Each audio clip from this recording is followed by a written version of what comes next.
L'archipel des Comores, terre d'investissement. Terre où la jeunesse est un potentiel de développement. Terre à l'accueil légendaire.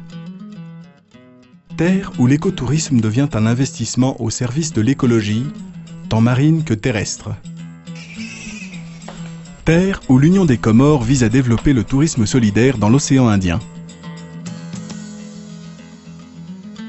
Investir dans l'archipel des Comores, c'est être présent au carrefour de l'Orient et de l'Occident, une région du monde à forte attractivité touristique. Découvrez l'archipel des Comores, l'inédit, à l'avenir magnifique, tant pour les touristes que pour les investisseurs. Petit coin du monde où les opportunités d'investissement restent énormes. Avec des sites aux belles plages de sable doré ou blanc, pouvant accueillir l'implantation de lodges, les criques rocheuses aux eaux turquoises sont de vrais petits paradis. Ngazidja, Bouni et Malé sont des perles de beauté. À Moélie, la cascade de Chindreni, au pied du lagon, devient l'abri naturel des tourmondistes. Enfin, Anjouan et son plus beau site balnéaire Moya permet de nombreuses activités nautiques. L'archipel des Comores, c'est un beau pays. Tout est à faire. Le pays est très vierge. Il faut venir aux Comores parce que déjà il y a la paix. L'avenir des Comores, aujourd'hui, comment je le vois, c'est une destination magnifique pour les touristes, pour les investisseurs. C'est un pays accueillant de nature. Investir dans l'archipel des Comores, c'est investir sur une terre où les possibilités sont nombreuses. Le secteur bancaire aux Comores se compose de 3 banques commerciales, d'une banque de développement et de 2 réseaux de mutuelles d'épargne et de crédit. La Société nationale des postes et des services financiers abrite les services de la Caisse nationale d'épargne, les comptes chèques postaux et la Western Union. L'unité monétaire comorienne est le franc comorien. L'équivalent est de 1 euro pour 491,96 francs comoriens. Avec près de 800 000 habitants, l'archipel des Comores, autrefois secoué par des crises séparatistes, a retrouvé une stabilité et la caution des instances internationales. Actuellement, je crois que le message principal que nous apportons, c'est de faire du partenariat avec les opérateurs locaux. C'est une caution de garantie. Et en même temps, de venir. Le nouveau code des investissements, il est le meilleur au niveau de la zone océan Indien. Il est le plus attractif. Il prévoit ces exonérations pendant 10 ans au niveau de la douane et au niveau de la fiscalité. Il y a un traitement égal entre investisseurs comoriens et investisseurs étrangers, ce qui se traduit qu'il y a un libre transfert de capitaux, de bénéfices pour les investisseurs étrangers. Il y a des investisseurs qui viennent. Depuis une dizaine d'années, ils sont là et nous sommes confiants parce qu'ils continuent à investir. C'est une destination rare aujourd'hui pour les investisseurs où il y a tout à faire, où il y a des opportunités d'or. Donc notre groupe s'intéresse beaucoup à construire notre premier hôtel que nous avons repris, que nous avons renouvelé. Nous avons des projets sur Anjouan, sur Moélie, des projets touristiques qui prennent en compte la nature et les atouts que offre chaque île. Bien sûr, nous avons un très grand projet qui est très cher à tout le monde, c'est comment lier les îles. Les ports de Toamaya Comores, c'est un projet de rêve qui a pour objectif de prendre les points les plus proches de chacune des îles et faire des petits ports pour le transport des passagers et des marchandises pour pouvoir faire en sorte que le voyage se fasse le jour, même l'aller-retour, ce qui n'était pas avant. Vous savez, on mettait entre Moroni et Metsamudio 6 à 7 heures, c'est beaucoup. Cette nouvelle perspective portuaire sera un atout de développement en complément du port marchand d'Anjouan, poumon de l'économie de ce pays. Mutsamudu est donc un port d'éclatement régional pour des armateurs comme Maersk Sealand. De petits navires font la jointure entre les îles en attendant ces petits ports à vedette rapide. Avec un souci de se conformer aux normes internationales de sécurité, l'autorité portuaire des Comores a mis en place un service d'inspection, de sécurité et de contrôle des bateaux qui veulent accoster dans ces ports. Dans un proche avenir, les communications, avec la liaison au câble en fibre optique, permettront d'ouvrir la voie des nouvelles technologies. L'archipel des Comores est sur les rails du développement. La formation professionnelle est au cœur de la politique du pays et toutes les énergies se mettent en place pour offrir à la jeunesse un monde moderne et de l'emploi. L'État est en train de travailler avec le secteur privé pour mettre en place ces dispositifs de formation.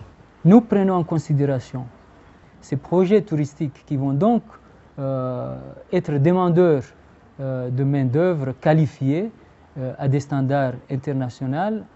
Nous allons signer un partenariat avec la Chambre de la Réunion pour pouvoir former nos jeunes à tous ces métiers qui vont certainement être demandés par ces investisseurs. La jeunesse comorienne est très polyglotte.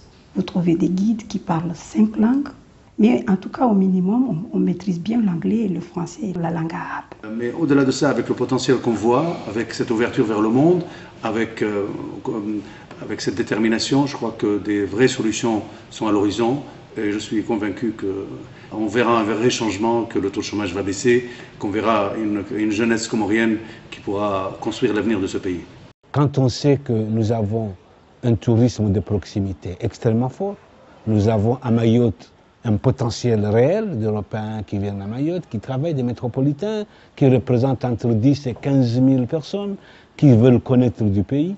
Il faut que l'on s'organise pour pouvoir capter ce marché régional et nous appuyer dessus pour professionnaliser le secteur. Une table ronde des opérateurs touristiques participe à améliorer le secteur.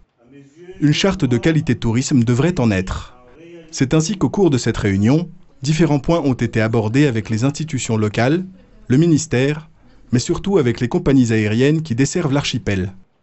On ne peut pas développer le tourisme si on ne développe pas le transport. Je crois qu'aujourd'hui, il y a une responsabilité de la classe politique, de la communauté internationale, à aider les Comores à ne pas être isolés. Il y a Air Madagascar qui dessert les Comores directement vers Paris.